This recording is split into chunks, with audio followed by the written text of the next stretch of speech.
gacan inta loola tagay si xun loo toojargareeyay lana garaacay nin qoraa ah nin dhalinyaro oo qoraa ah oo la yiraahdo Jaamac Jiir oo sida wararku ay sheegayaan ninka waxa hore markii uu xirsi ahaa wasiirka hore shaadka dawladda ugu xidhay oo muddo badan buu xirsi u xidhnaan jiray isagoo ku xidhay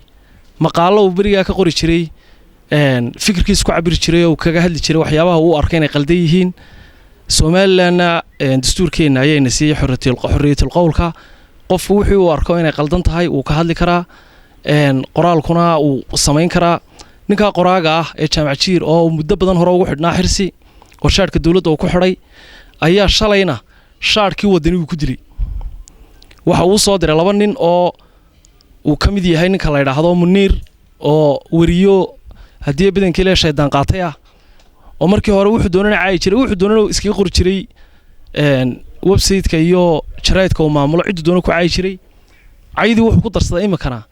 in loo soo adeegsado gang sida gangstarada kale oo dadka gacan saaro isaga iyo nin kale oo Cali Mahdi la yiraahdo ayaa ninka gacan saaray sidoo noo sheegay Jaamac Jiir dhibaato loo geystay ilkaha laga daadin gaaray nabarro badan baa loo geystay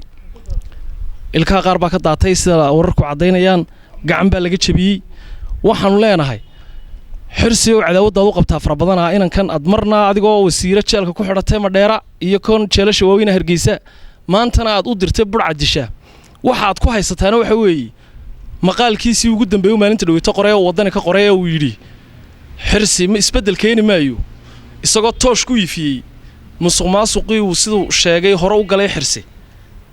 inaanu maanta isbedel keenaynin uu doonayo inuu ku aarsado xisbiga wadani aarsi uu ku waday aanu rabin inuu isbedel Somaliland u keeno ee uu yahay nin dantiisa halka ugu jiro doonayo inuu mar labaad Somaliland intuu ku soo noqdo oo haddana aarsi ugu soo noqdo intaas uu ka hadlay inankaas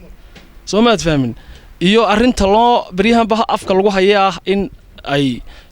arinta ragga ku taxalluqa in xisbiga loo wado xisbigii wadan ragga afduubay anagu waran in la afduubay xamar u janjeera arintaas uu ka hadlay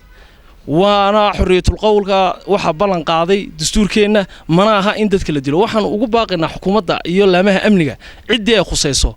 in sida ugu dhaqsaha badan sharciga loo hor keeno cidii ka dambeysay iyo cidii fulisay jirdilka loo geystay muwaadinka reer Somaliland. Wassalaamu calaykum.